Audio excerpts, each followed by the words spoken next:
ଜାନୁଆରୀ 17ରେ ପୁରୀରେ ହେବାକୁ ଥିବା ପ୍ରସିଦ୍ଧ ଶ୍ରୀମନ୍ଦିର ପରିକ୍ରମା ପ୍ରକଳ୍ପ ଲୋକାର୍ପଣ ଉତ୍ସବକୁ ଭବ୍ୟ ଓ ଦିବ୍ୟ କରିବା ନିମନ୍ତେ ବିଭିନ୍ନ ଜିଲ୍ଲାର ପ୍ରମୁଖ ମନ୍ଦିରକୁ ନିମନ୍ତ୍ରଣ କରାଯାଉଛି।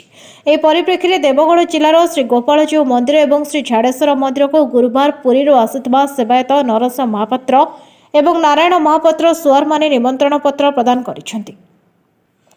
ଜିଲ୍ଲା ପ୍ରଶାସନ ଦ୍ୱାରା ଆୟୋଜିତ ସମ୍ବର୍ଦ୍ଧନା କାର୍ଯ୍ୟକ୍ରମରେ ଦୁଇ ମନ୍ଦିର ସେବାୟତ ନିମନ୍ତ୍ରଣ ପତ୍ର ଗ୍ରହଣ କରିଥିଲେ ଓ ଜିଲ୍ଲା ପ୍ରଶାସନ ପକ୍ଷରୁ ଶଙ୍ଖ ଘଣ୍ଟ ହୁଳହୁଳି ସଭାବ୍ୟ ସମ୍ବର୍ଦ୍ଧନାରେ ଜିଲ୍ଲାପାଳ ସୋମେଶ କୁମାର ଉପାଧ୍ୟାୟ ମହାପ୍ରଭୁଙ୍କ ସେବାୟତଙ୍କୁ ମାଲ୍ୟାର୍ପଣ କରି ଉତ୍ତରୀୟ ଦେଇ ସମ୍ବର୍ଦ୍ଧିତ କରିଥିଲେ।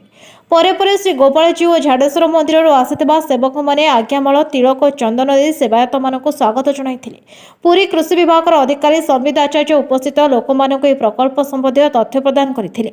ସେ ଆଚାର୍ଯ୍ୟ ସୂଚନା ଦେଇ କହିଥିଲେ, ରାଜ୍ୟର ବିଭିନ୍ନ ମନ୍ଦିର ପ୍ରମୁଖଙ୍କୁ ନିମନ୍ତ୍ରଣ କରାଯିବ। ପ୍ରଥମେ ଶ୍ରୀ ଲିଙ୍ଗରାଜ ମହାପ୍ରଭୁଙ୍କୁ ନିମନ୍ତ୍ରଣ ପତ୍ର ପ୍ରଦାନ କଲା ପରେ ବିଭିନ୍ନ ଜିଲ୍ଲାରେ ଥିବା ପ୍ରସିଦ୍ଧ ମନ୍ଦିରଗୁଡ଼ିକୁ ନିମନ୍ତ୍ରଣ କରାଯାଉଛି। ଏହି କାର୍ଯ୍ୟକ୍ରମରେ ଜିଲ୍ଲା ପରିଷଦ ଅଧ୍ୟକ୍ଷ କୌଶିକ କୁମାର ପ୍ରଧାନ, ପୌର ପରିଷଦ ଅଧ୍ୟକ୍ଷା ଶାନ୍ତିମଞ୍ଜରୀ ଦେଇ, ଉପନଗରପାଳ ପ୍ରଜିତ ଭୋଜ, ଆରକ୍ଷୀ ଅଧୀକ୍ଷକ ପ୍ରଦ୍ୟୁମ୍ନ କୁମାର ମିଶ୍ର, ଅତିରିକ୍ତ ଜିଲ୍ଲାପାଳ ରେବେକା ବିଲୁଙ୍ଗ, ଉପଜିଲ୍ଲାପାଳ ପରୀକ୍ଷିତ ସାହୁ, ଜିଲ୍ଲା nodal officer deputy collector Anjani Kujur, sarpanch Satyanarayan Pani, ଜିଲ୍ଲା ପରିଷଦ ସଦସ୍ୟା ଗୀତାଞ୍ଜଳି ପାଣି, ଜିଲ୍ଲା ସୂଚନା ଲୋକସମ୍ପର୍କ ଅଧିକାରୀ ମନୋରଞ୍ଜନ ସୁତାର, ସ୍ୱୟଂସହାୟକ ଗୋଷ୍ଠୀର ମହିଳା, ଜିଲ୍ଲାର ଦୁଇ ମନ୍ଦିରରୁ ଆସିଥିବା ସେବକ, ଜିଲ୍ଲାର କଳାକାର, ବରିଷ୍ଠ ନାଗରିକ, ସ୍ୱେଚ୍ଛାସେବୀ ପ୍ରମୁଖ ଉପସ୍ଥିତ ଥିଲେ। ଦେବଗଡ଼ରୁ ଟିକେଶ୍ୱର ଗୁରୁଙ୍କ ରିପୋର୍ଟ, ନ୍ୟାୟବତୀ ଟିଭି।